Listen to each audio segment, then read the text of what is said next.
Hola, ¿cómo están? Estamos acá en la Universidad Nacional de Mar del Plata. Hoy les vamos a compartir una entrevista que estuvimos realizando junto con algunos compañeros del CESALC. Estamos con Carlos Di Perna, que nos está grabando, Flor Romanelo, y estuvimos conversando un poco con el padre Pocho, Raúl Escudé, sobre los cruces entre cristianismo liberacionista, teología de los pueblos y la opción preferencial por los pobres como hilo conductor. Esta entrevista forma parte de un ciclo de entrevistas que estamos realizando junto con compañeros del CESAL sobre temáticas trabajadas en los seminarios y en la cursada de la materia general. Y en este caso elegimos para conversar un poco y para comenzar con este encuentro de hoy, una frase de Gustavo Gutiérrez, un teólogo peruano que nos estuvo acompañando durante la cursada, que es: la teología de la liberación es una reflexión crítica de la praxis histórica a la luz de la fe. Esperamos que les guste la entrevista. Está pensada tanto para personas que creen como para personas que no creen, que están interesadas por el contenido histórico, por la cuestión social. Así que la disfruten. Bueno, estamos acá con el padre Raúl Pocho Escudé. Nosotros vamos a conversar un poco acerca de la del cristianismo de la liberación, un poco acerca del cristianismo del pueblo. Pocho ya nos conoce, estuvimos conversando un poco en el seminario que se dictó durante el año pasado. Bueno, lo primero que queríamos pedirte, si te gustaría presentarte, contarnos un poco de vos. Bueno, Anto, Charlie, Flori y todos los que miren este stream, gracias por la invitación. Es un placer para mí venir. Me llamo Raúl Agustín Escudé, Pocho no es mi segundo nombre, es mi apodo, así un apodo que llevo desde la adolescencia, con mucha alegría y mucho honor. Eh, Así que, bueno, tengo 43 años, soy cura hace 13 años, después de un recorrido por distintas comunidades. Actualmente estoy en la parroquia San Pablo y San Juan Bosco, la iglesia de Don Bosco, vamos a decir, ahí donde está el colegio, a 2 cuadras está el colegio de las hermanas salesianas, las hijas de María Auxiliadora. Bueno, en esos dos colegios actualmente desempeño algún tipo de función sacerdotal y por supuesto en la parroquia, ¿no? Además, me sumo este año al equipo de pastoral, al equipo de trabajo en el colegio Estela Maris, Adoratrices, ahí en La Loma. Así que bueno, disfruto mucho mi tarea. Y bueno, el año pasado tuve la oportunidad de bastante fortuitamente acercarme a Alejandro Augusto y él me trajo al seminario y compartí con los chicos. Y de verdad que es un placer, una alegría, como les decía el año pasado, eh, de algún modo colaborar o ser parte del itinerario formativo de ustedes. Así que bueno, a todos los que ven en el stream, un saludo y a ustedes también. Gracias. Bueno, lo primero que te queríamos preguntar es cómo llegamos al Pocho de hoy, ¿no? ¿Cuál fue tu primer acercamiento a la fe? ¿De qué manera te llegó la palabra de Dios? Bueno, parte de la presentación y parte de responder a tu pregunta, yo soy el más grande de 3 hijos de Teresa Escudé, y nos crió mi mamá y mi abuela. Ni mi mamá, mi abuela tenía un poco más una fe popular, rural, de su infancia, pero después se había alejado de la iglesia, no participaba, y además el papá de mi mamá, Agustín Escudé, por quien llevo mi segundo nombre y apellido. Eh, Él era socialista, era hijo de catalanes, se habían venido escapando de la guerra civil española y era no de los franquistas, sino de los otros, ¿no? Los republicanos, si no me equivoco. Entonces tenía un odio visceral a la iglesia y a los curas y todo. Por suerte, murió antes de que yo naciera. No, pobre viejo. Un hombre muy bueno y que todos, nunca nadie me dijo una cosa mala de mi abuelo, un hombre bueno, ¿viste? Pero sin religión y alejado de la religión. Eh, y bueno, mi mamá de chica no había hecho proceso de fe, ni de bautismo, ni de catecismo, ni nada que se le pareciera, justamente por esta razón de mi abuelo, por sus convicciones. Yo en la adolescencia, unos amigos en la escuela me invitan y bueno, me sumo, me engancho, ¿viste? Las cosas que haces de pibe, donde van tus amigos, vas. Me engancho en la parroquia de Santa Rosa de Lima, que está ahí en el barrio 9 de Julio. Y bueno, me enganché con ellos y empecé a transcurrir. Y ese fue el primer acercamiento a un encuentro para jóvenes que se llama Vida, que lo hice en agosto del 98. Ahora me tendrías que poner, Charlie, el dibujito del dinosaurio al lado mío. ¿Cuándo naciste? 1983. Bueno, y a la fe llegó en el 98, ya te digo, a partir de este encuentro, y ahí me vuelco de lleno en la comunidad juvenil donde fui parte, y aparte me abrazaron profundamente. Yo provengo de una familia pobre, así que bueno, era difícil para mí la vida, los vínculos, los amigos.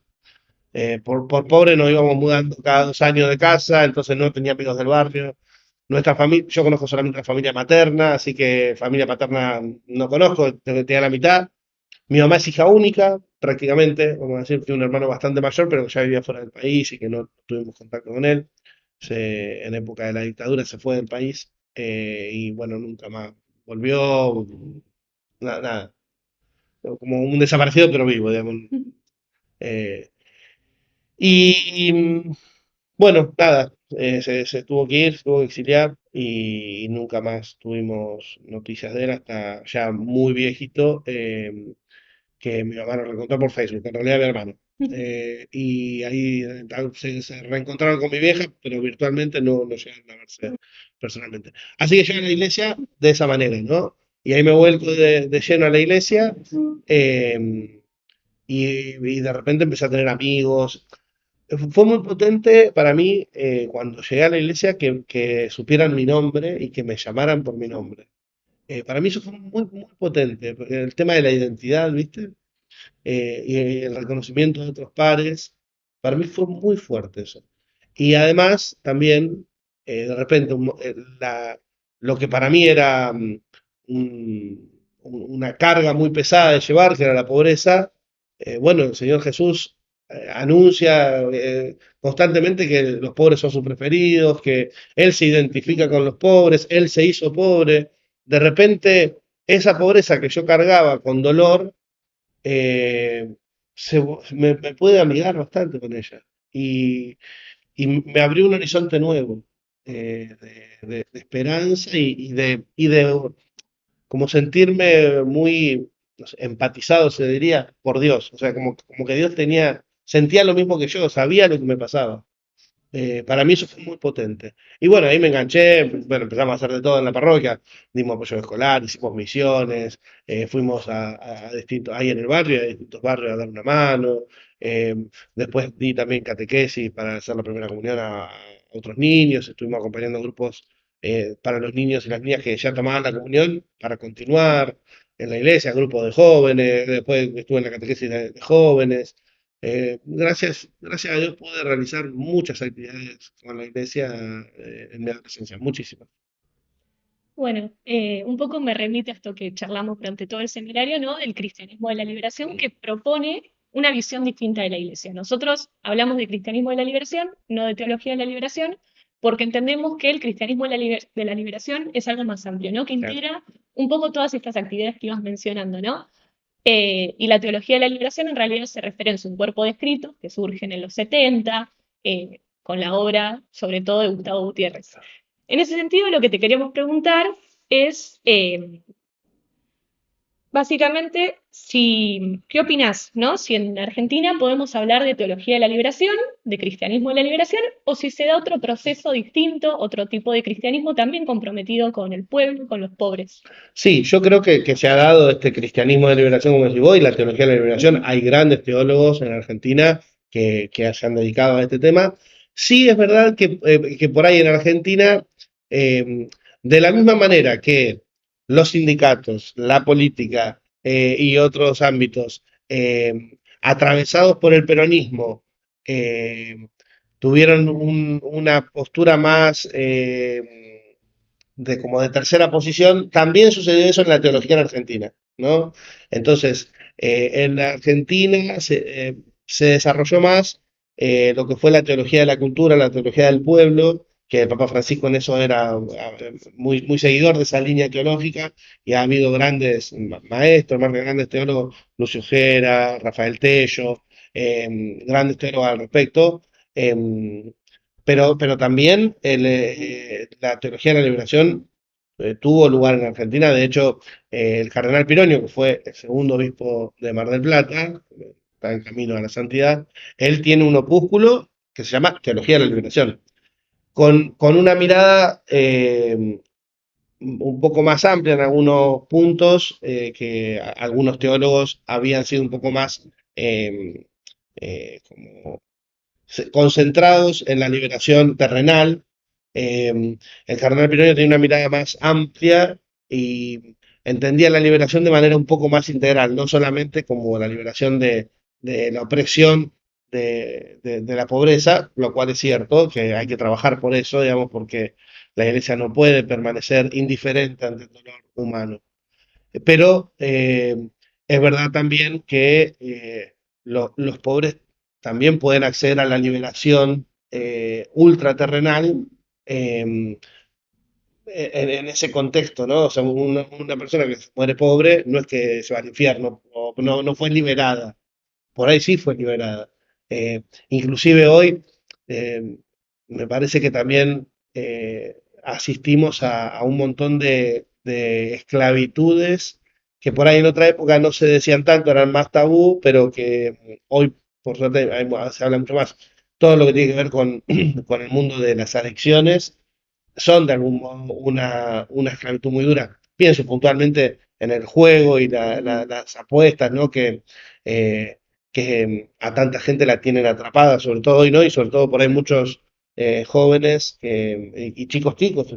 Hablábamos recién de la escuela, ¿no?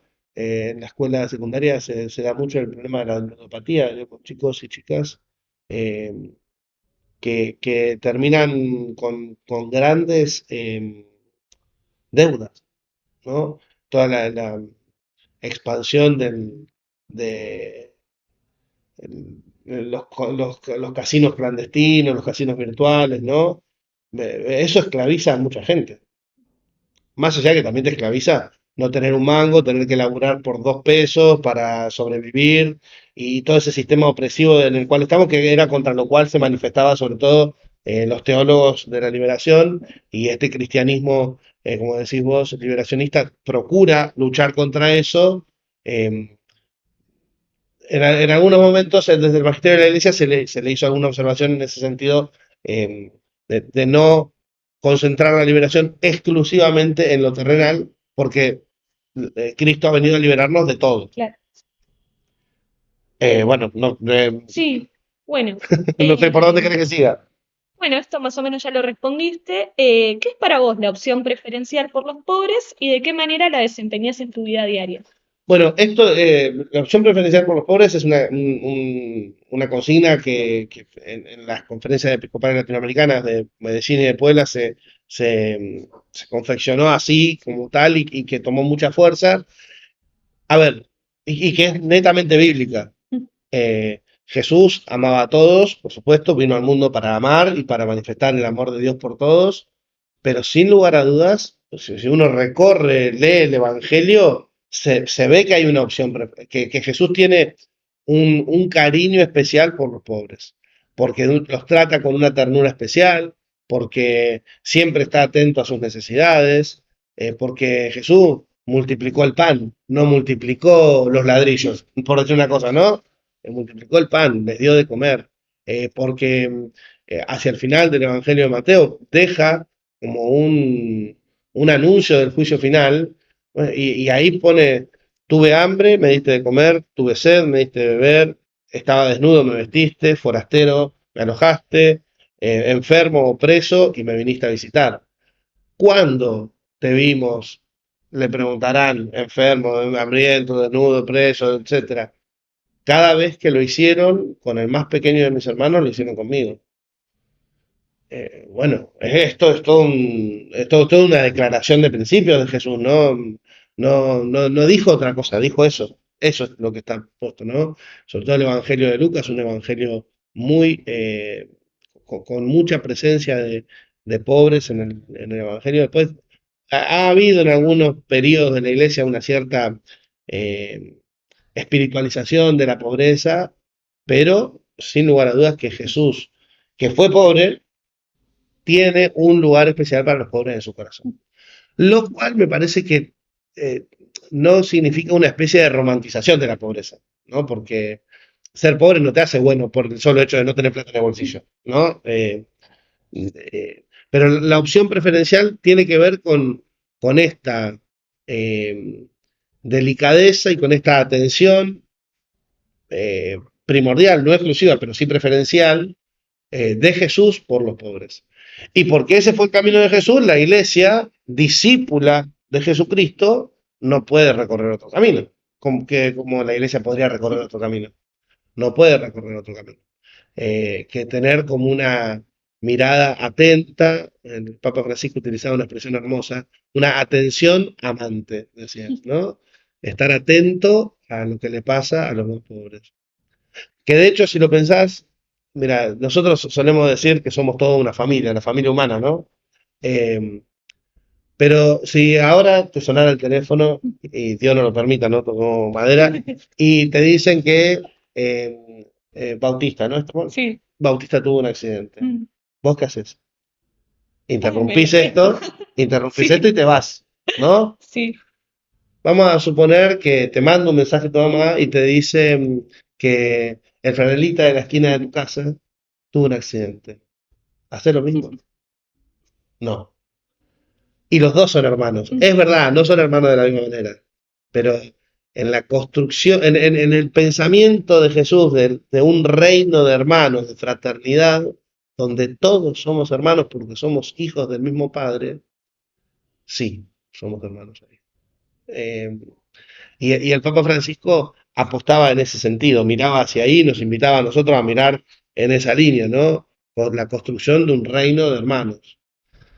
Bueno, eso no es fácil, eso es una utopía, pero dice Galeano que las utopías son para caminar, ¿no? Así que bueno, estamos en camino y creo que Francisco nos ha traído de vuelta esta opción preferencial por los pobres, la ha vuelto a poner sobre la mesa. Porque como te decía antes, a veces el tiempo bueno, nos puede volver un poco insensibles. Eh, yo creo que un problema que tenemos hoy es que tanta información de desgracia y de situaciones lamentables nos ha hecho como un callo. Y, y vemos a los que tenemos alrededor nuestro como una ficción, como, como, como parte del paisaje, como, no sé, como una película.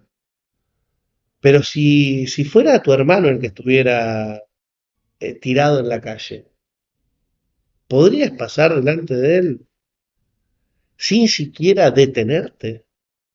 A veces hay situaciones que no se puede hacer mucho, ¿no? Porque hay personas que están muy mal, fruto de, están presas de alguna adicción, eh, tienen, ahí se da como una especie de intersección de vulnerabilidades, ¿no? Problemas de salud mental, problemas de personalidad, un poco de terquedad, resentimiento, enojo, desamparo, que han sido abandonados, un- una tormenta de problemas, una tormenta de problemas. Y que encima a veces eligen malos caminos o toman malas decisiones. Lo cual hace que la gente se aleje, su gente se aleje más. O sea, para que una persona termine en situación de calle, con lo solidarios que somos los argentinos, ¿cuánto tiene que pasar? No, no hay ningún amigo que te pueda recibir en su casa, que te pueda tirar un colchón en el garage de su casa. No hay nadie, un pariente lejano, no tenés a nadie a quien recurrir. Eso es muy raro. Eso es muy raro. Entonces, la opción preferencial de Jesús por los pobres se refiere a esto, a una mirada especial de Jesús por los más desamparados. Em, Eso, preferidos, ¿no? Favoritos. No, no exclusiva, no excluyente, pero sí preferencial. Bueno, yo intento vivirla. Es una tarea de toda la vida, no me atrevería a decir que lo vivo a pleno, intento. Em, No romantizo la pobreza porque yo vengo de ahí. Entonces, sé que hay pobres que son miserables y hay pobres que son buena gente. Eh, Tampoco la estigmatizo la pobreza, tampoco que, bueno, no, todos los pobres son chorros. No, no, de ninguna manera. Eh, y tampoco todos los pobres son santos. Son seres humanos, como yo, como los que están mirando el stream. Son seres humanos que A veces tienen un buen día, a veces tienen un mal día, que toman decisiones acertadas, que toman decisiones desacertadas, que han sido lastimados, que tienen rencor, que tienen resentimiento, que tienen virtudes, que tienen aciertos, que son capaces de perdonar, que son capaces de compartir, o no. Seres humanos, con todas nuestras contradicciones. Bueno, me dejaste un montón de puertas abiertas para la siguiente etapa del stream. Vas a ser nuestro conejillo de India, Pocho, porque Mm, esto no lo hicimos nunca. Tengo acá unas imágenes. Te las tengo voy a, orejitas. se las voy a ir buscando a Pocho. Vamos a conversar un poco. Bueno, la primera imagen, yo te la mostré ya de ansiosa.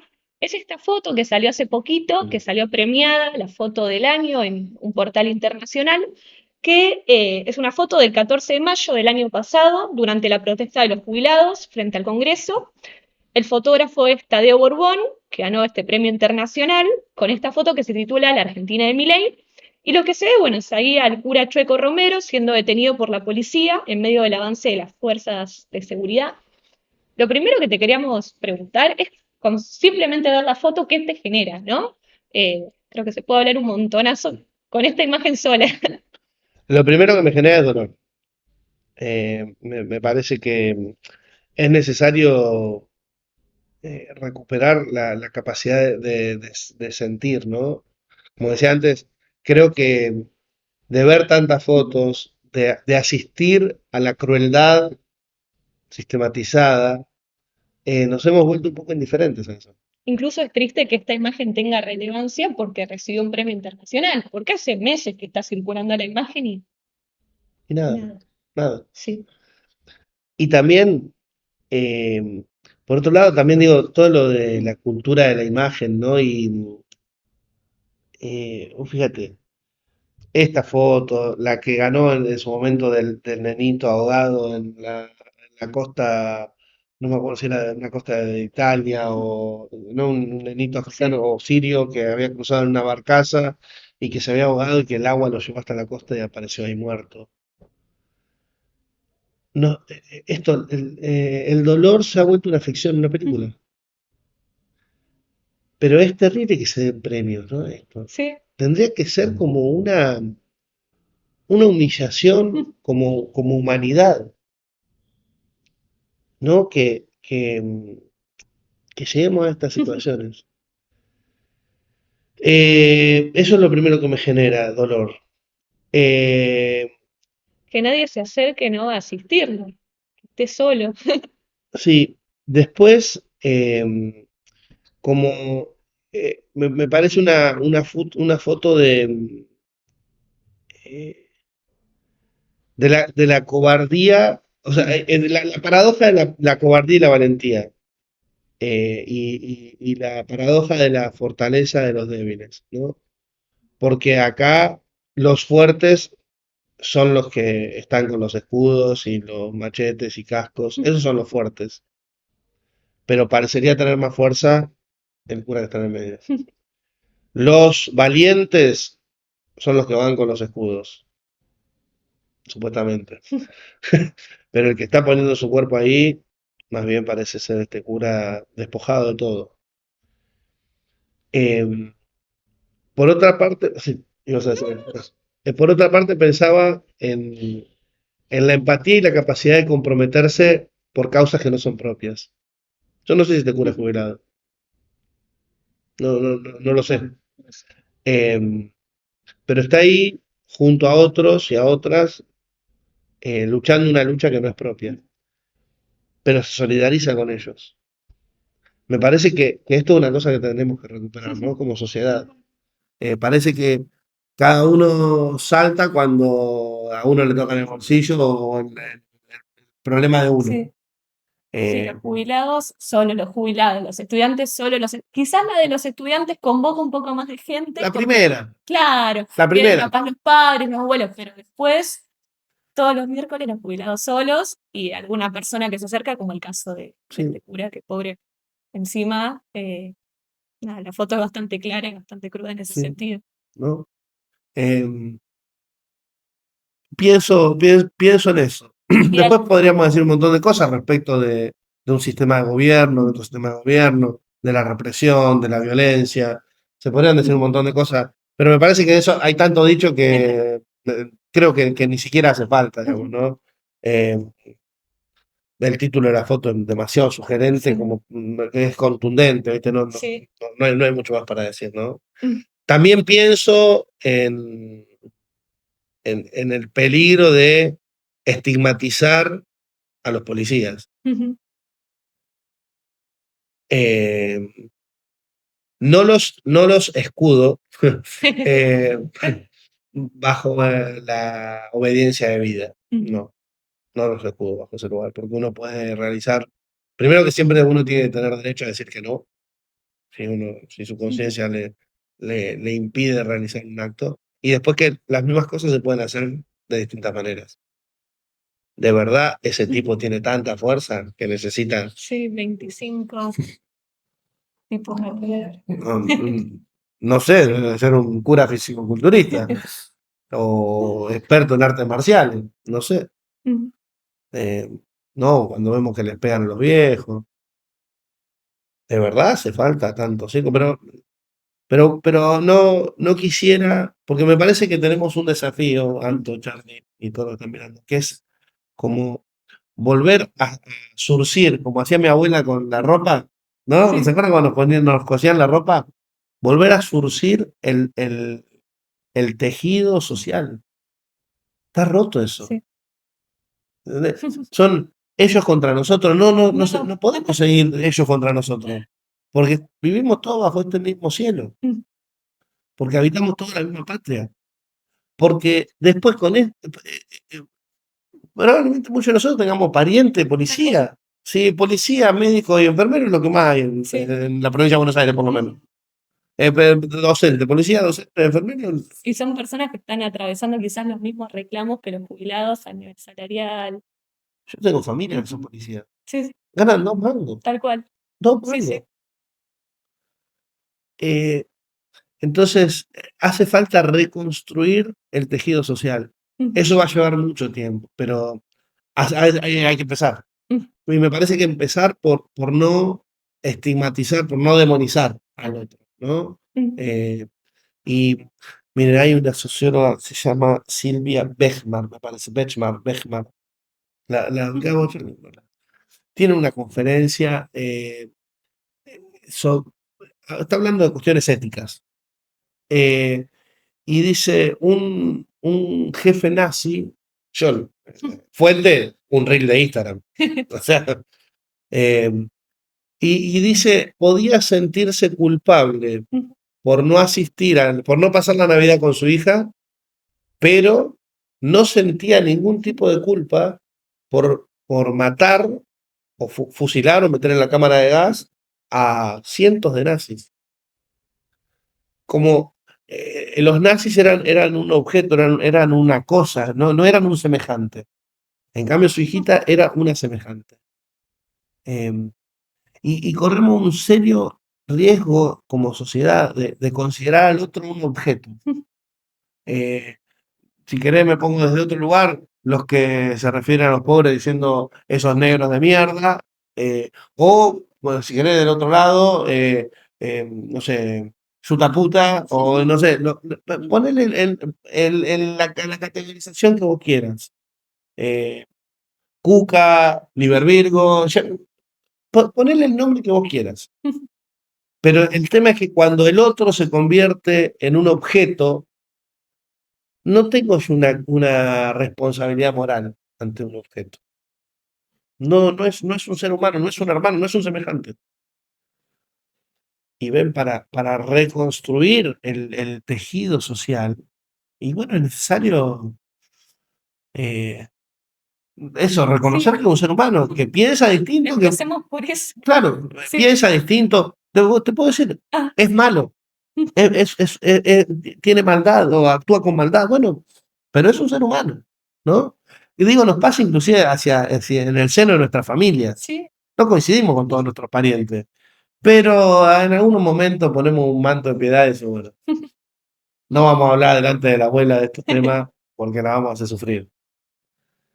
¿Ves? Hay como una consideración de ciertas de semejanza. Somos pares, somos humanos. Me parece que es un desafío. También estamos tan divididos que pensamos que por no pensar igual, no podemos conversar, no podemos ser amigos, entablar un vínculo, escucharnos.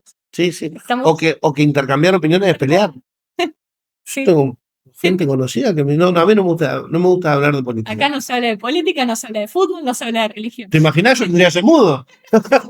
No puedo hablar de nada, todos los temas que me apasionan. Eh, me parece que sí, eso que decís vos es clave, ¿viste? Bueno, mirá, yo pienso así, vos pensás así. Bueno, bien, está bien, no llegamos al mismo punto, no llegamos a un acuerdo. Pero construyamos de eso. Claro, pero entendemos, yo entiendo tu postura, o no la acepto, pero la entiendo, y vos entendés la mía, aunque no la aceptes. Y bueno, construyamos juntos, como decís vos. Y sabiendo que yo existo y que vos existís, y que vos vas a seguir existiendo y que yo voy a seguir existiendo. Viste que 2 por 3 en las elecciones le quieren clavar clavos a los cajones de los contrarios. De un lado o del otro. Eh, no existen más, no vuelven más. Eh, en Argentina va a seguir existiendo el peronismo y el antiperonismo. Las dos cosas van a seguir existiendo. Porque somos eso. Es nuestra identidad. El peronismo, a favor o en contra, termina definiendo la política argentina en general. No, Sí. no la política y la vida, porque yo estoy de acuerdo con aquellos que plantean que es de algún modo una expresión política de una identidad nacional. Em, para mí tiene mucho de eso, de, eh, una expresión política emanada de un ser nacional, eh, como, como el fruto, como la representación. Hay otras, totalmente aplaudibles, cada uno tiene la suya, pero es muy difícil pretender construir haciendo de cuenta que el otro no está más, o no existe más, o no va a existir más, o pretendiendo que no exista más. O sea, ha pasado en la historia, Sí. ¿no? Ha pasado en la historia. Nos pasó a nosotros en la última dictadura, pasó en el holocausto nazi, pasó con los armenios y los turcos. Pretender borrar de la faz de la tierra al otro, ¿en qué nos convierte, no? Bueno, la siguiente pregunta es la siguiente. Bueno, válida la redundancia. Estoy hablando mal, no dormí. Pero tranquila, después él lo va a editar. ¿Sentís que la calle es el lugar donde el sacerdote tiene que estar para ser fiel al evangelio? Es complicada, parece. No, es muy buena la pregunta, es muy buena la pregunta. Estoy pensando en la respuesta. La respuesta es sí, pero estoy pensando en el concepto de calle. Estoy pensando en qué debe hacer un sacerdote. Estoy pensando, lo último que decía era para vivir, mostrar otra pregunta. Sí, tiene que, para ser fiel al evangelio. ¿Qué significa la fidelidad al evangelio? Son como ¿Tiene que ser fiel al evangelio? Eso sí, tiene que ser fiel al evangelio. Esa respuesta sí. Ahora, ¿cómo se es fiel al evangelio? Porque hay algunas líneas dentro de la iglesia, ¿no? Algunos pensadores dentro de la iglesia que plantean que la fidelidad al evangelio se juega en la fidelidad a rúbricas litúrgicas, ¿no? Entonces, bueno, la fidelidad al evangelio se juega en celebrar la misa con prurito y contemplando todo lo que dice en letra roja el libro que te indica lo que hay que hacer. Parecería ser una de las fidelidades. No es que tampoco hay que hacerlo eso también hay que hacerlo. Por eso decía el concepto de calle, estaba pensando en eso, ¿no? Sí. Eso es una cosa que hay que hacer, pero servir a los pobres, Jesús en la última cena se puso una toalla en la cintura y le lavó los pies como hacían los esclavos a cada uno de los discípulos. Y después cuando termina dice, ¿ustedes se dan cuenta de lo que acabo de hacer? Están todos callados, no entendían lo que pasaba. Dice, si yo, que soy el Señor y el Maestro, les he lavado los pies, ustedes tienen que hacer lo mismo entre ustedes. Les he dado ejemplo para que hagan lo mismo. Bueno, ese es un legado de Jesús a la humanidad en general y de una manera especial a los pastores de la iglesia, ¿no? Entonces, ser fiel al Evangelio también es servir, amar. eh, ¿Cómo se hace? Bueno, ahí entramos en un barrito lindo de pensarlo juntos, ¿no? De ir construyéndolo y de tratar de hacerlo y de estar al servicio del pueblo que nos ha sido encomendado. Eh, por eso, estaba pensando la respuesta. La respuesta es sí, creo sí, sobre todo entendiendo el concepto de calle como realidad, la realidad, ¿no? O sea, no creo, y de hecho el Concilio Vaticano II en esto tuvo unas palabras fuertes y una gran intención. No creo que los curas tengamos que vivir encerrados en la sacristía, en palabras de Francisco, ¿no? Sino salir a la realidad, como decía en la Jornada Mundial de la Juventud en Río, meterse en la vida, ser protagonistas de la historia. Sí, eso sí. También, bueno, pero quiero decir, no podemos desentendernos de la realidad. Es decir, bueno, miren, yo estoy acá, que quiera salvarse que venga, y los que no se van todos al infierno.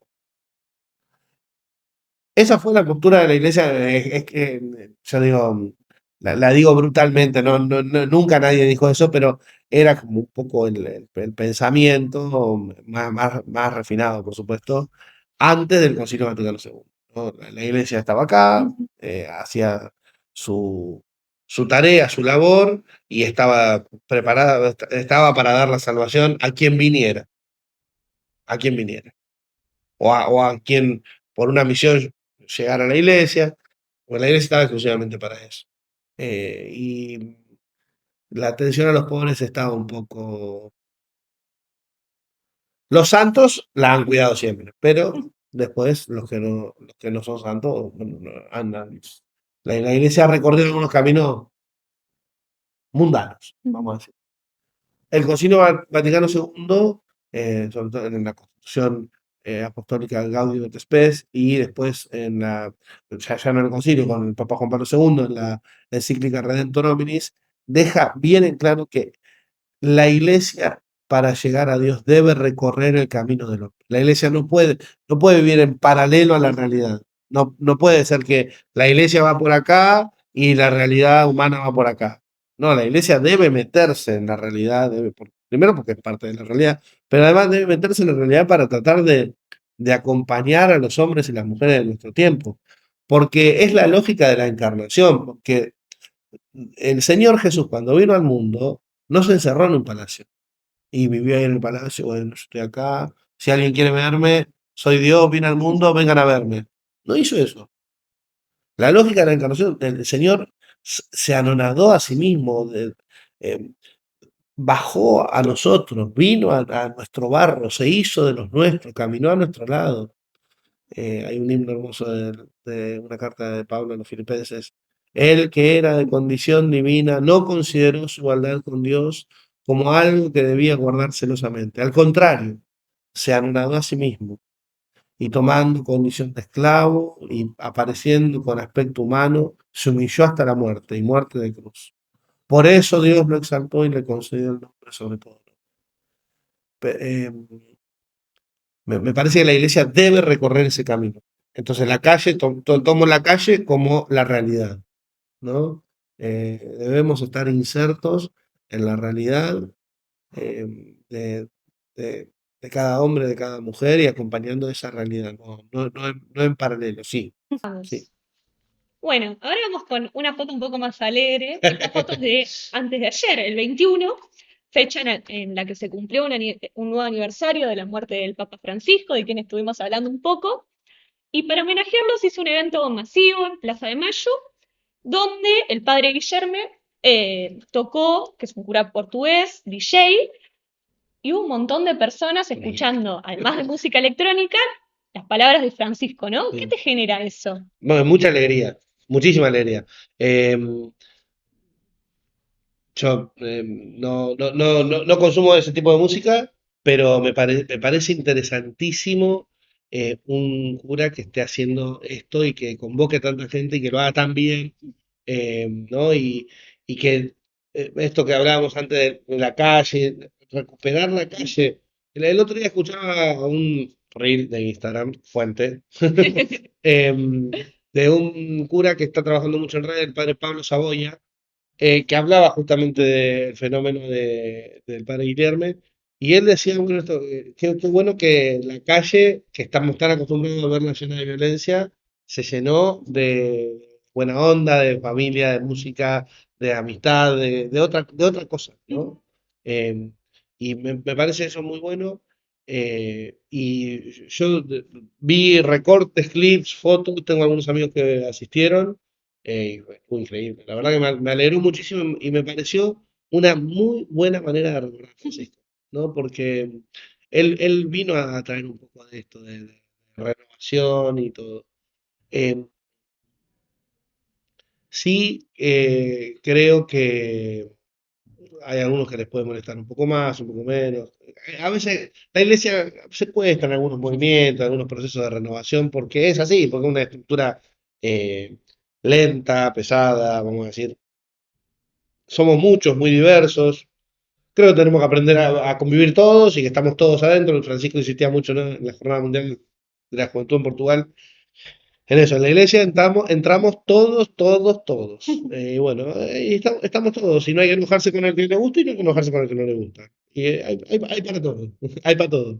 Y creo que también tiene la potencia de que convoca quizás a alguien que hace años que nos acerca una misa. Yo Mm, creo que la última vez que fui a una iglesia fue en mi comunión hace siglos, claro, y si hubiera estado allá en Plaza de Mayo, y capaz me hubiera acercado. claro, Aparte, Francisco mismo, quizás no te llega por la religión, pero te llega por el compromiso social. No, y lo que sí, no, la alegría.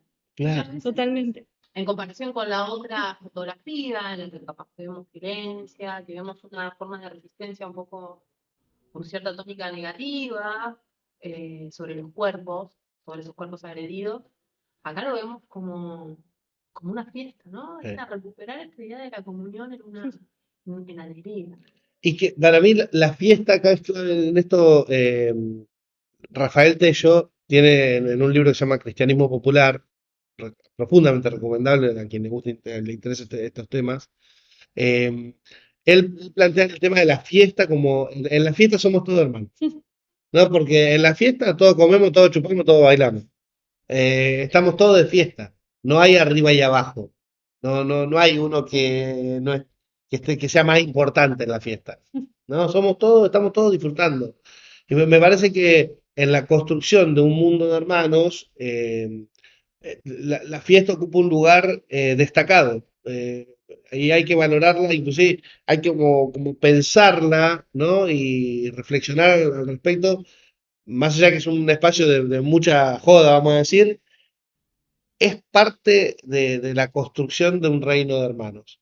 Y otra cosa que quería decir, que me parece interesante también, respecto de la música electrónica, como decía yo no consumo eso, pero es verdad que había un montón de gente que consume eso, digamos, ¿no? Y está buenísimo, y cada uno, y la iglesia siempre ha hecho esfuerzos por comunicarse con el lenguaje de cada cultura. Y eso también tenemos que tratar de seguir haciéndolo, porque es necesario despojar a la iglesia de algunos ropajes culturales, porque no son parte del evangelio. Lo que pasa es que, bueno, la iglesia ha ido asumiendo ropajes culturales en el lugar donde ha estado. La cultura occidental cristiana, vamos a decir, tiene alguna base, digamos, ¿no?, común. Pero vamos a suponer no vamos a suponer, no, los misioneros en China tienen el desafío de desarmar el ropaje cultural y transmitir la esencia del mensaje.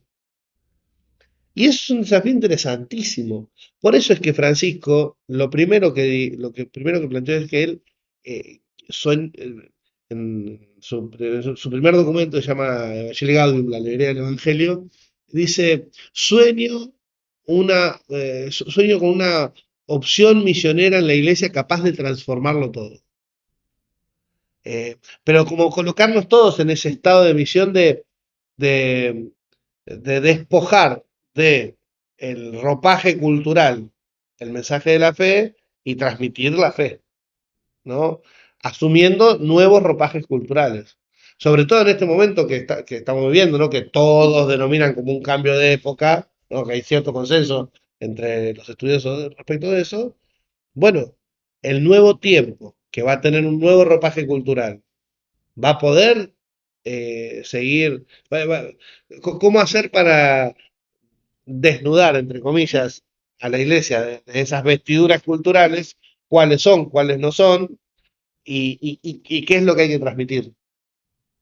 Bueno, son los desafíos Claro, de la misión, digamos, de la actitud misionera, de evangelizar en la diversidad, pero también sosteniendo esta universalidad que tiene la comunidad cristiana vivencial, ¿no? Esa tensión entre la marca cultural local y el mensaje universal de la iglesia. Pensando en la fiesta, en esta fiesta que se hizo tan grande, es una práctica muy propia de Latinoamérica. Ahí sí sí, podemos encontrar nexos en una comunidad mayor latinoamericana, en donde esta idea de la fiesta, la horizontalidad del encuentro, que había sido muy mermada con la pandemia, estos fenómenos también vuelven a recuperar esos espacios tan propios de la sociedad latinoamericana. sí. No conozco mucho, pero por lo poco que he visto y escuchado, también es muy africano. El continente, el continente africano también tiene desarrollado mucho la cultura de la fiesta, digamos, ¿no? Y yo no sé si no es europeo, voy a pensar, no es europeo actual, ¿no? Pero me parece que la fiesta atraviesa al ser humano. Eso digo, como que es una característica de lo gregario, congregarnos y celebrar. Eh, Pero pienso, también visto como un fenómeno de resistencia. Yo a veces, eso es interesante. Bueno, el cristianismo popular, este documento que te digo, este libro que te digo de Tello, habla de eso, de la fiesta como resistencia. Los pueblos latinoamericanos y las celebraciones sobre todo de comunidades, yo lo he visto mucho en comunidades bolivianas porque son con quienes trabajé. La fiesta de la Virgen, de Chaguayo, Pupiña, se rechupan, pero hasta quedar dormido. Los Dor- casamientos también. los casamientos, los carnavales son una locura. Eh, Mirá que yo reconozco que tengo un buen entrenamiento alcohólico, pero es imposible seguirle el ritmo. Una vez pasé una Navidad con una familia boliviana allá en Matán, donde estaba. Hermoso, una familia hermosa. Las hijas son universitarias, las tres.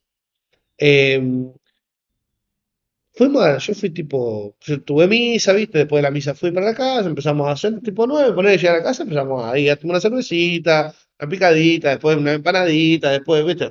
Bien. Poner que yo me fui a la 1:30, 2. Al otro día, el 25, tenía misa yo en las distintas comunidades. Una de ellas era la comunidad donde asistía esta familia, en el Boquerón, en la zona del Boquerón. Y el marido vino a traer a la señora a misa y está, ¿viste cuando estás borracho de tener los pelos acá así? Todo transpiradito así, acá. Vino, bueno, no vamos a decir que estaba manejando, no importa, no lo decimos. La vino a traer, ¿cómo andás? No sé qué, bueno. Padre, ¿qué anda haciendo? Véngase para la fiesta después. No, no. O sea, el 24 a la noche empezó la joda. Siguió toda la noche. El 25 a la tarde seguían de joda y seguía. Nada, hermoso. La Hermoso. comunidad no trabajadora como la comunidad boliviana. Claro, Pero sí, bueno, sí, sí, no, sí, no. está bien. Pero es eso que dice Importante él. el tiempo de trabajo. Es lo que dice él, porque es un paréntesis a la opresión. En ese momento sos inmortal. No, Sabina dice, después del primer beso y la primera copa, todos somos inmortales. Pero la fiesta como fenómeno de resistencia, la alegría en general, defender la alegría en el marco de la crueldad, en el marco de la persecución, es profundamente necesario. Eh, no, te quería hacer una pregunta en relación a la foto para después poder pasar a otro momento. Eh, yo no tengo ninguna estadística, pero sospecho, y lo sospecho fuertemente, de que a partir del momento que Francisco asumió como papa, algo pasó, vamos a ponerle los sub-30, por eso te digo que no tengo una estadística, pero es una sospecha bastante fundada Sí. de que se acercó mucha gente sub-30 a la iglesia, mujeres, varones, etc. Y quería saber si es una percepción mía o dentro de la comunidad les pasa algo parecido. Pasaron varias cosas en estos últimos 13 años, ¿no? Eh, el fenómeno de incorporación de gente no se dio así tanto, ¿no? Bien, Pero lo que sí cambió radicalmente fue, en primer lugar, la, el concepto que se tiene de la iglesia. Eso cambió. O sea, hoy, los sub-30, hoy que un cura esté en un stream en la Facultad de Humanidades, piénsenlo ustedes hace 15 o 20 años atrás. No era tan fácil, ¿no? No era tan fácil porque Mirá no... que lo sumo. Sí, por eso, pero en un contexto Sí. mucho más atrás, con un tipo súper comprometido con la causa, un tipo perseguido, eh, y además un poco el padre de la Universidad Nacional de Mar del Plata. Porque claro. si la Universidad Nacional vino a Mar del Plata fue por Piloño. Eh, entonces, bueno, era esa persona. Era muy particular el caso, ¿no? Pero después vino la dictadura en el medio, donde algunos clérigos estuvieron involucrados. Vinieron años muy duros, años donde la iglesia tenía algunas respuestas muy crueles a las personas o muy, no sé si, a ver, una suerte de esto que te decía, bueno, yo hago lo mío, estoy acá, ustedes hagan lo suyo, están allá. Eh, fueron años bravos. Entonces, cambió por un lado la percepción de la iglesia del lado de los que no están en la iglesia. Pero también cambió, Francisco nos hizo cambiar nuestra mirada respecto de los que están allá afuera. De que no son el cuco ni un monstruo, sino que tenemos que caminar juntos. Y recuperar puentes, líneas de trabajo juntos, de territorio. Eh, yo no tengo nada para decir respecto de los curas anteriores a mí, no tengo nada para decir. Pero sí reconozco que a partir de Francisco, como que la iglesia recuperó un poco esto de estar metida en la realidad, ¿no? En la Ve calle. posibilidades. Sí, sí, sí, sí. Un proceso que no superó. Y eso, los procesos son muy La difíciles. transformación se hizo fuerte y que penetró Porque ya había fenómenos al respecto. Porque ya pasaban cosas. Lo que pasó con Francisco es que eso pasó a estar en primer lugar, o pasó a tener mayor relevancia, y que nos empujó a todos hacia ese lugar. Porque si lo hace el Papa, ¿no? Eh, yo no puedo hacerme el sonso, mirar para otro lado, o dedicarme a otra cosa. Bueno, puso como a toda la iglesia en ese estado de misión y en ese estado de ir al encuentro, de salir al encuentro. Eh, los documentos de Francisco, todos han tenido una carga de ese estilo, ¿no? Laudato Si, por ejemplo, que es más bien sobre el tema ecológico, bueno, pero no es simplemente salvemos a la ballena, che, mirá, la contaminación le pega más fuerte a los pobres, en torno a los basurales, en los lugares más contaminados vive gente muy pobre, hay que asistir a esos lugares, hay que ver de qué manera reducimos el consumo para que, bueno, eso es toda una ecología integral, ¿no? Y algunas cuestiones que tienen que ver con mentalidades que llevan a un estilo de vida de un relativismo práctico. ¿Puedo leer algo? Sí. Vení. Lo traje, me lo acuerdo de memoria. El 122. Esto es Laudato Si. Chingui. El número 122. Fíjense qué interesante, 122 y 123. Son párrafos, números de párrafos. Es un poquito extenso, pero se los leo. Después lo recortamos. Nada, no pasa. Un antropocentrismo desviado da lugar a un estilo de vida desviado. en la exhortación apostólica Evangelii Gaudium me refería al relativismo práctico que caracteriza nuestra época y que es todavía más peligroso que el doctrinal. Cuando el ser humano se coloca a sí mismo en el centro, termina dando prioridad absoluta a sus conveniencias circunstanciales y todo lo demás se vuelve relativo.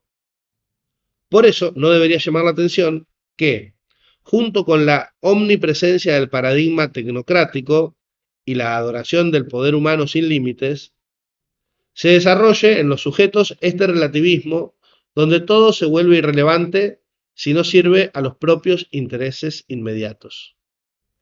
Hay en esto una lógica que permite comprender cómo se alimentan mutuamente diversas actitudes que provocan al mismo tiempo la degradación ambiental y la degradación social.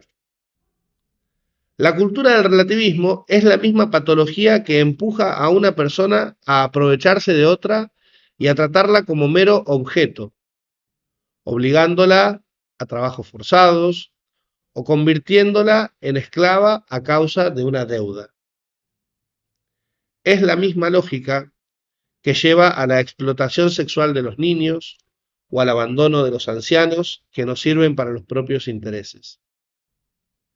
Es también la lógica interna de quien dice: dejemos que las fuerzas invisibles del mercado regulen la economía, porque sus impactos sobre la sociedad y sobre la naturaleza son daños inevitables. Si no hay verdades objetivas ni principios sólidos fuera de la satisfacción de los propios proyectos y de las necesidades inmediatas, ¿qué límites puede tener la trata de seres humanos, la criminalidad organizada, el narcotráfico, el comercio de diamantes ensangrentados y de pieles de animales en vías de extinción? ¿No es la misma lógica relativista la que justifica la compra de órganos a los pobres con el fin de venderlos o de utilizarlos para experimentación? ¿O el descarte de niños porque no responden al deseo de sus padres? Es la misma lógica del usa y tira, que genera tantos residuos solo por el deseo desordenado de consumir más de lo que realmente se necesita. Entonces, no podemos pensar que los proyectos políticos o la fuerza de la ley serán suficientes para evitar los comportamientos que afectan al medio ambiente. Porque cuando es la cultura la que se corrompe y ya no se reconoce alguna verdad objetiva o unos principios universalmente válidos, las leyes solo se entenderán como imposiciones arbitrarias y como obstáculos a evitar. ¿Qué tal? Toma mate con chocolate. Francisco, el uno. Nos quedamos sorprendidos, vaya. Bueno, pasamos de tema, ¿no? ¿Qué significa para vos, Francisco, después de todo esto que leíste? Mira, Francisco fue el papa de mis años de cura. Francisco fue elegido en marzo del 2013 y yo fui ordenado en diciembre del 2012. Así que tenía unos pocos meses de cura cuando él fue ordenado. Y en mi recorrido eclesiástico de formación, yo en la adolescencia, como te contaba antes, ¿viste? Había eh, hecho muchas cosas más bien de tinte social, también por supuesto con respecto a la evangelización y el anuncio de la palabra, pero primero por mi situación personal o familiar y por empatía, siempre estábamos haciendo algo por los demás, siempre le buscábamos la vuelta. El tiempo me llevó a vivir en una situación más holgada económicamente, no tranquila, no me tuve que preocupar yo por eso en el seminario, mientras estudiaba para ser cura. Y me llevó a pensar, también acompañado por todo un contexto, ¿no? Eclesiástico y social. Qué bueno que por ahí no había que dedicarse tanto a los pobres. Me llevó a poner en crisis mis convicciones de la adolescencia. Capaz que era una cosa de más chicos, que había que hacer otras cosas. Y la verdad que la elección de Francisco para mí fue una confirmación de decir, no, es por acá. Dios, lo que me reveló a mí en mi adolescencia, es lo que me quería, es el camino que me indicó seguir. Entonces, por un lado fue eso, lo de Francisco en mi vida. Por otro lado, fue también un gran desafío, porque es un desafío esto, ¿no? De servir a los pobres, Sí, es un sí. desafío, tampoco, que me sale, como te decía antes, no, Sí, no sí. me creo acá, viste, la Madre Teresa de Calcuta, no, para nada, para nada. Nosotros tenemos una especie de Madre Teresa de Calcuta en la diócesis, que es la hermana Marta, si no la conocen, es una gran mujer que hace, hace 40 años que ha dedicado su vida a servir a los pobres y vive entre ellos, ahí en el fondo de Barrio Las Heras, una mujer extraordinaria. Bueno, pero vuelvo a Francisco y mi vida. Un gran desafío que nos propuso Francisco a los sacerdotes en primer lugar, creo, pero a todos los cristianos, es descentrarnos. Vieron que él hablaba todo el tiempo de la periferia, pero es como esto, él hablaba mucho también en contra de la autorreferencialidad, ¿no? O sea, no estar todo el tiempo volcados sobre nosotros mismos, nuestros intereses, nuestros deseos, nuestras búsquedas, sino ser capaces de salir al encuentro del otro y ponernos al servicio del otro, especialmente de los más pobres. Y esto de ir a la periferia, para mí eso y esto de la opción misionera capaz de transformarlo todo, él dice, ¿no?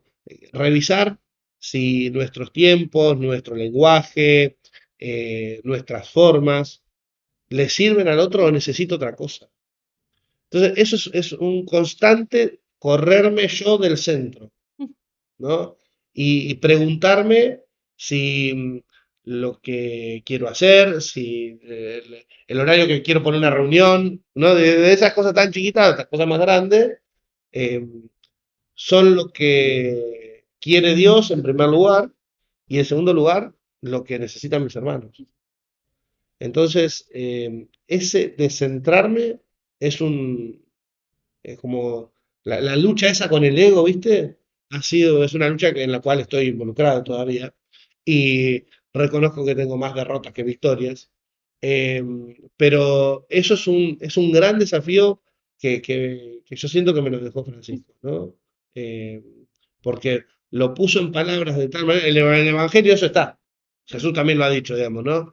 Pero Francisco lo puso en palabras de una manera y lo hizo de una manera que para mí fue decisivo y confrontativo, ¿no? Me confrontó a mí conmigo mismo, ¿no? Entonces, eso son algunas cosas de Francisco. Bueno, ya te digo, es el papa de mis primeros años de sacerdocio, así que me marcó en todos estos años su enseñanza, su legado, sus gestos, su vida, Sí, un hombre de muchos gestos, ¿no? muchísimo. En los pequeños gestos, en las pequeñas cosas. Los pequeños y los grandes, Y los grandes ¿no? también.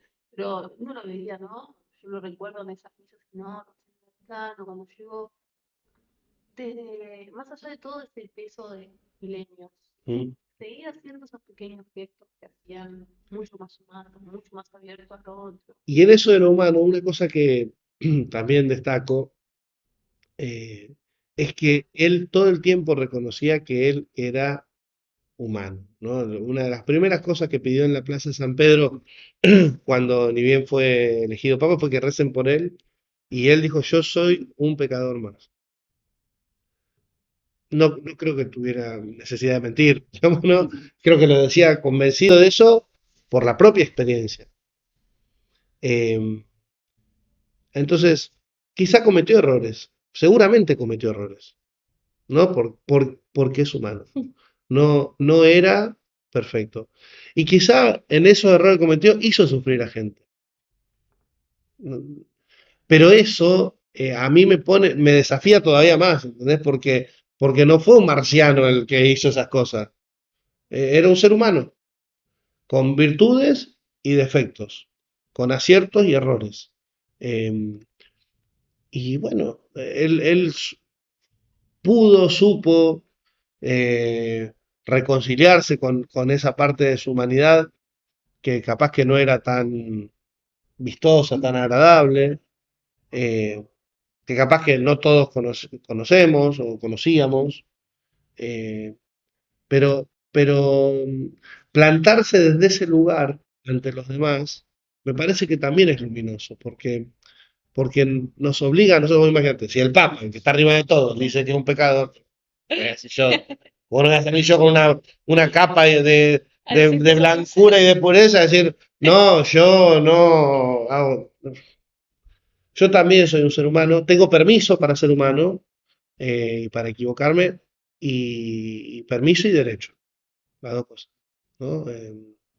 Y bueno, y también tengo la obligación, o vamos a decir así, eh, sí, la tensión de ser mejor, de tratar de luchar con mi ego, de tratar de luchar con mis fragilidades, con mis vulnerabilidades, y asumir mis heridas y saber que las tengo y que me acompañan y que, bueno, van a estar ahí siempre y que los días de humedad duelen, ¿no? Y que soy un hermano más puesto al servicio del pueblo de Dios, del santo pueblo de Dios, decía Francisco siempre, eh, y que mi felicidad está en eso y que mi realización está en eso también. Y en medio de luchas, ¿no? En medio de luces y sombras. Por ahí, algunas cosas, podría decir más cosas, qué es Francisco en mi vida o qué ha dejado Francisco en mi vida. Estas son algunas, ¿no? Por ahí tendría que poner a pensar más. Bueno, vamos con la última imagen. Tenemos a Ernesto Cardenal. A nosotros nos llamó mucho la atención la figura de Ernesto Cardenal, pero también algo que él hacía en Solentiname, que es un tipo de misa, de lectura de la palabra de Dios, muy dialogada, que busca que los presentes se involucren con lo que están leyendo desde su realidad. Y trajimos esta imagen para conversar un poco acerca de eso y de otras formas, ¿no? de vivir la palabra de Dios, de ser partícipes. Esta es una imagen que es de la película Nicaragua, Patria Libre o Morir, que tiene una escena en la que sale Ernesto Cardenal, que es una película que graba al Frente Sandinista de Liberación Nacional en pleno combate, ¿no? Con el fin de mostrar lo que era el sandinismo ante una campaña mediática que buscaba deslegitimarlo. Entonces, bueno, elegimos esta imagen, que después en algún momento te vamos a pasar el video, para preguntarte, ¿no? ¿Qué te genera ver a un sacerdote como Ernesto Cardenal, también poeta, camuflado, ¿no? Con el pueblo, con los guerrilleros, celebrando la fe de otra manera y en un contexto tan complejo, ¿no? Eh, pero primero de nada tenía orgullo y admiración por un tipo que está tan comprometido y que trabajó tanto y que trascendió los límites de su existencia terrenal, ¿no? Em, esto que decías de la palabra, me quedo con esto que decías de la palabra y la lectura compartida de la palabra, la lectura así más popular, más dialogada. En mi proceso de fe fue decisivo eso. Em, la iglesia siempre lo hizo, pero lo que pasó fue que hubo un periodo bastante extenso eh, de mucho analfabetismo y en el cual el acceso a la Biblia era bastante restringido. Con el surgimiento del protestantismo se inicia en la iglesia todo un movimiento de renovación, ¿no? Al principio la iglesia sí se vuelve un poco más dura, con eso, cierra filas, pero previo al Concilio Vaticano II, del cual hablaba recién un poquito, surge todo, vamos a decir, siglo XIX, surge todo un movimiento eh, de renovación bíblica. Y ese movimiento va llegando, todavía porque los procesos son lentos, a esto de una lectura de la Biblia más popular, más participada, tratando de descubrir qué me dice a mí. Pero hay un método histórico y de los monjes de los primeros siglos de la Iglesia, que es la Lectio Divina, se lo nombra todavía en latín ese método porque es muy antiguo, que básicamente consiste en hacerle tres preguntas al texto. ¿Qué dice, qué me dice a mí y cómo le contesto? ¿No? ¿Cómo dialogo con este texto? Una hermenéutica. Claro, sí, sí, sí. Exacto, como una hermenéutica. Eh, pero esto estaba extendido entre los monjes, ya te digo, de los primeros siglos, o sea, no es algo raro para la iglesia, digamos. Es verdad que durante un periodo se dejó de hacer. Es interesante, eh, no sé si han leído alguna vez de Weber, ese libro que tiene que distingue la cultura sajona y con la impronta protestante y la cultura latina con la impronta católica, ¿no? Y una de las cosas que marca ahí de la cultura sajona, todo el tema de la iniciativa personal, y cómo lo de la interpretación libre de la Biblia cae ahí como en o sea, hay una retroalimentación entre la cultura sajona y la interpretación personal y la iniciativa privada o propia o personal, que va un poco en esa línea. La cultura católica siempre ha esperado más de arriba, de arriba verticalmente, digamos, ¿no? De la jerarquía. Bueno, lo que el Papa dice, en las parroquias, lo que el cura dice, en lo que el obispo dice.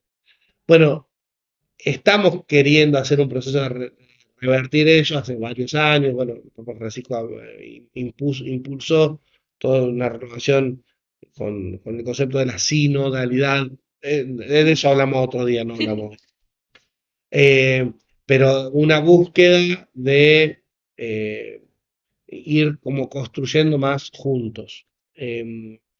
Y me parece que es decisivo poder cada uno leer la palabra y realizar algún tipo de acercamiento hermenéutico, porque si no la palabra de Dios es algo que está lejos de nuestras propias vidas. No tiene nada que ver conmigo. Cualquier interpretación iría algo. Sí, Este acercamiento en la comunidad para que esa palabra se vuelva significativa. exacto. Permite interpretar el mundo y al sujeto, y a la persona y a la vivencia de la fe. Pues también está eso, ¿no? Uno puede tener un acercamiento más intelectual, desde un punto de vista más racional, pero también está la vivencia, Exacto. desde lo emocional, lo corporal, de las personas que congregan, que viven en su comunidad. Y en ese sentido, la Iglesia Católica siempre ha también custodiado el lugar del magisterio en este sentido, ¿no? Porque, vamos a suponer, nosotros cuatro leemos la palabra, nos ponemos de acuerdo y todos interpretamos que Dios nos está diciendo que nos cortemos la mano o nos arranquemos un ojo. Pues hay un texto en la Biblia que dice, si tu mano es para ti ocasión de pecado, córtalo y arrójalo, porque más te vale ir manco al reino de los cielos que con tus dos manos al infierno. Si uno se prestara para una mera libre interpretación, podría caer, y solamente nosotros somos la comunidad y todos coincidimos, sí, sí, sí, tenemos que hacer eso. Bueno, que haya de algún modo un garante o que te dé como un marco interpretativo, está bueno. Porque por ahí uno no tiene el total de la revelación. No sé quién tiene toda la Biblia leída y se la sabe más o menos de memoria y entiende el sentido completo y cohesivo de la palabra de Dios. Y bueno, ya tenés que haberte dedicado. Primero que nada, la tenés que haber leído toda. Y más o menos recordar todo eso. Entonces, la iglesia siempre ha tenido como cuidado de esto, de que lo personal vaya dentro de un marco colectivo, ¿no? Eh, ni yo solo, ni sin yo, vamos a decir, ni sin mí. Eh, yo dentro de una comunidad. Justamente en esta lectura colectiva que hacen, él recupera el Evangelio de San Mateo sobre el juicio final, que vos comentaste hace un cachito, y la reacción de los presentes es, Dios es un preso, es un perseguido, es alguien que pasó hambre, es alguien como nosotros. ¿Cómo ves vos esa imagen de Dios? Un poco lo estuvimos hablando, pero ¿qué potencia tiene, no, esa imagen? Es que Jesús, vieron que cuando estamos en la Semana Santa, en general nos referimos a la pasión y resurrección del Señor. Pero la palabra pasión para nosotros significa otra cosa, está vinculada al deporte y al sexo, ¿no? Entonces, no es significativa. Ah, Ahora, si yo les digo que Jesús fue secuestrado, torturado, juzgado injustamente, que desapareció su cuerpo y al tercer día apareció. Claro, en la historia de ¿No? O sea, es otra cosa. Ujú. No está escrito así en la Biblia. No, pero no, es que no existían los secuestros tampoco en esa época. ¿No? Y también, Pocho, el contexto, porque si lo dices en Argentina y usas la palabra Exacto, a propósito la puse. A propósito la puse. Exacto. A propósito utilizo esa palabra. Yo durante la Semana Santa utilizo ese lenguaje.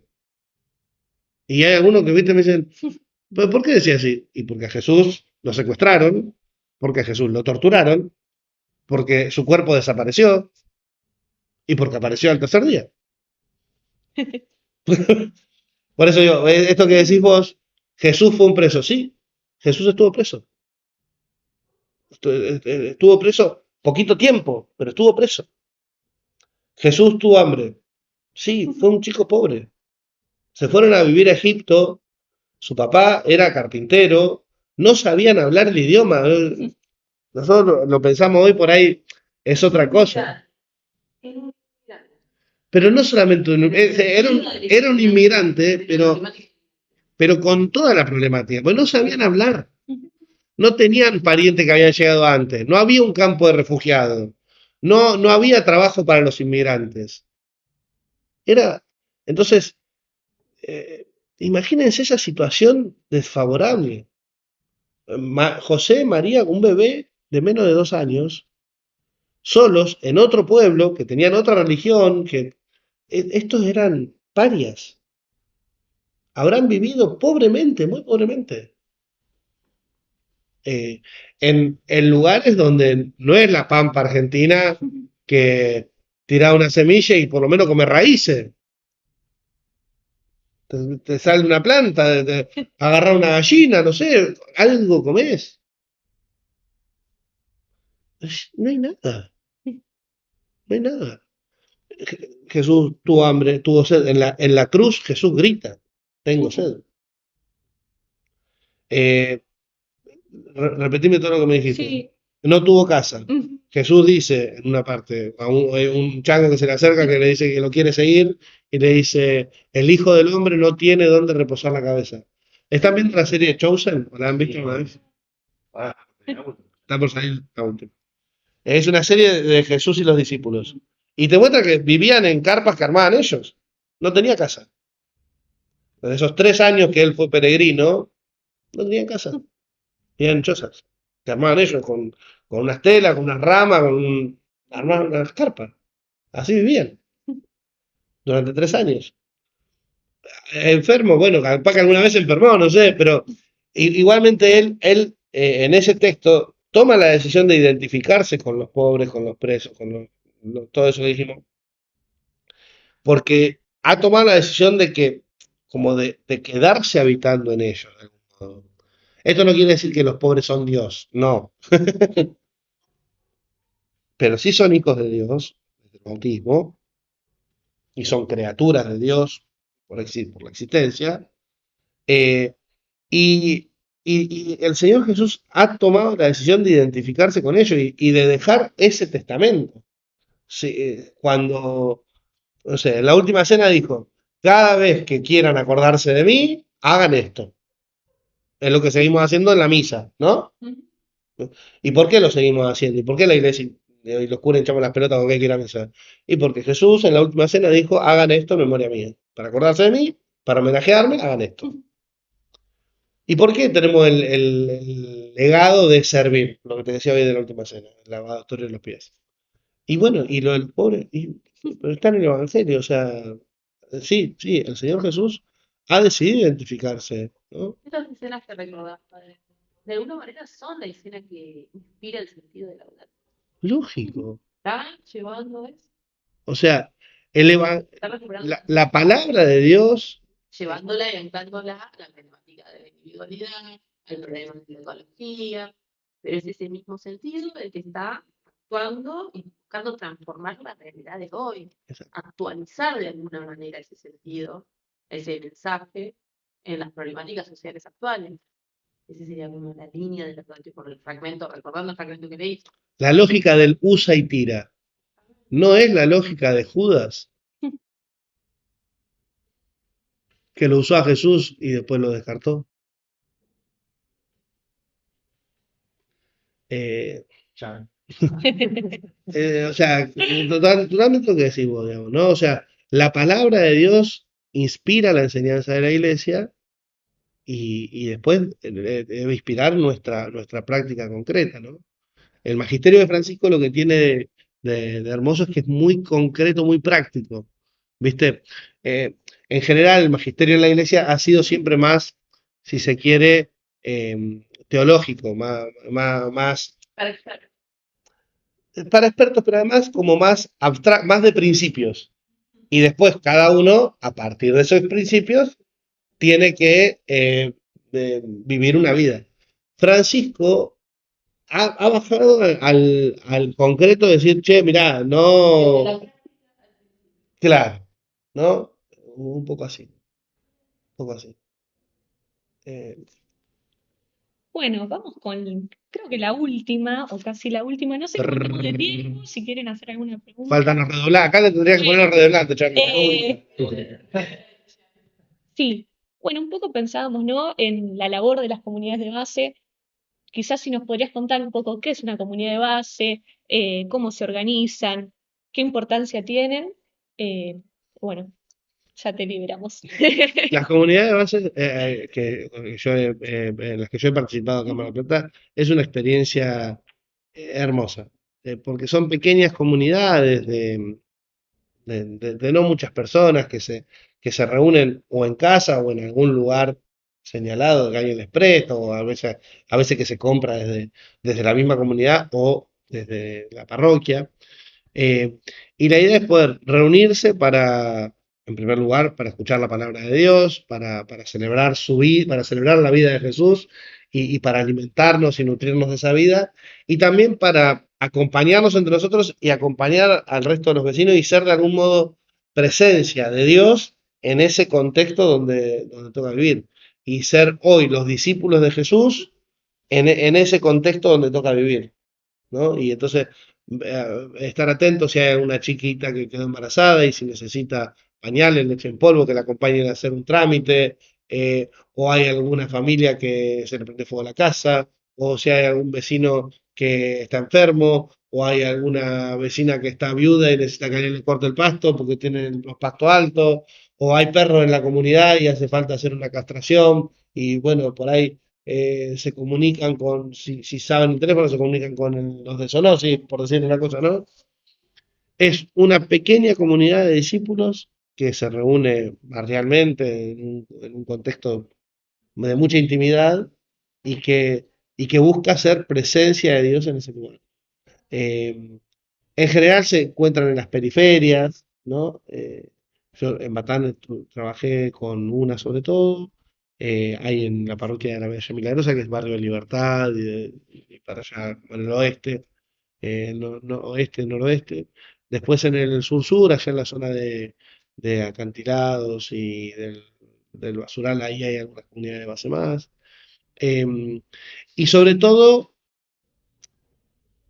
pretenden ser una respuesta a aquellos lugares donde no hay tanta presencia sacerdotal, ¿no? Y pretenden ser una presencia de la iglesia, no sacerdotal, pero de algún modo realizando algunas de las tareas sacerdotales divididas entre todos los miembros de la comunidad. Entonces, por ejemplo, eh, vuelvo a decir, piensen en lugares, no sé, las picadas de la selva misionera, o la selva peruana, o algún otro lugar, pero yo digo dónde están las que conozco yo.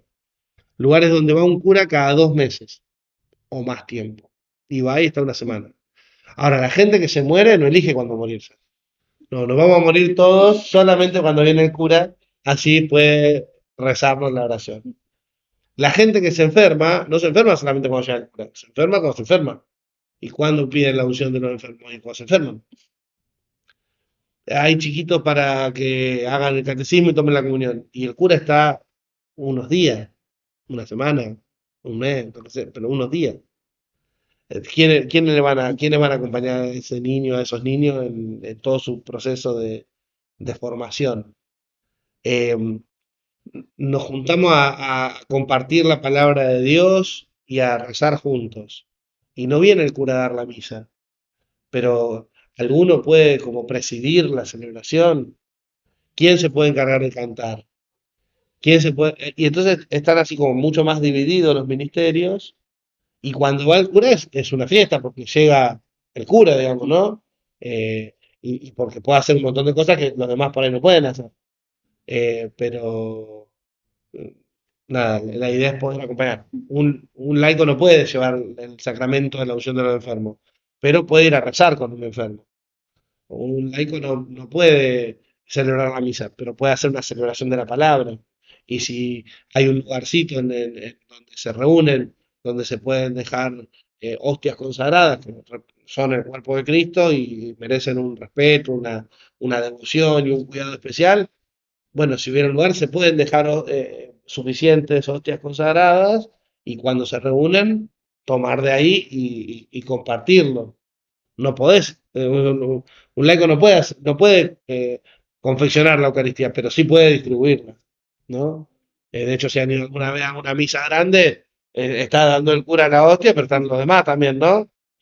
Em, bueno, entonces, cuando va el cura, bueno, hace todo lo que puede hacer el cura. Nadie te puede confesar, pero te pueden escuchar. Entonces, si estás angustiado, si estás con un problema, por ahí hay algún hermano de la comunidad que está designado por la comunidad para escuchar. Y bueno, o lo podés ir a ver a su casa, le podés mandar un mensaje, un mensaje pensando acá en el contexto urbano, ¿no? Podés ir a su casa, pedirle para charlar, si tiene un momento, o como sea, ¿no? Eh, un poco esa es la función y es muy lindo cuando pasa eso. Después, bueno, también las comunidades eclesiales de base, igual que como cualquier otra comunidad humana, está constituida por personas, por seres humanos, que tienen luces y sombras, que a veces pueden más y que a veces pueden menos, que a veces dan más y a veces dan menos. Eh, Me parece que integrar eso y reconciliarnos con nuestra fragilidad nos puede hacer mucho bien en la iglesia en general, ¿viste? Corrernos de ese lugar en que yo tengo que ser perfecto, no puedo quedar mal, no. Uno es lo que es y punto. Y no hay que vender humo ni pretender ser más de lo que uno es. Bueno, llegamos al final de esta entrevista. Estamos acá en la Plaza de la Memoria de la Universidad Nacional de Mar del Plata. Estuvimos conversando acerca de 3 escenas, realizando cruces entre el cristianismo liberacionista, la teología de los pueblos, la realidad social latinoamericana y algunas problemáticas que nos involucran a los latinoamericanos, y también reflexionando un poco sobre el rol de la Iglesia a lo largo del tiempo y las experiencias vividas por el Padre Pocho. Queremos concluir esta entrevista con otra frase del teólogo peruano Gustavo Gutiérrez, que es: la esperanza es una dimensión central de la fe cristiana. Desde el CESALC seguimos pensando, creando y generando espacios. Queremos agradecer el tiempo compartido por el Padre Pocho, la presencia también de Flor y Charlie acompañándonos. Muchas gracias por escuchar la entrevista. Hasta la próxima.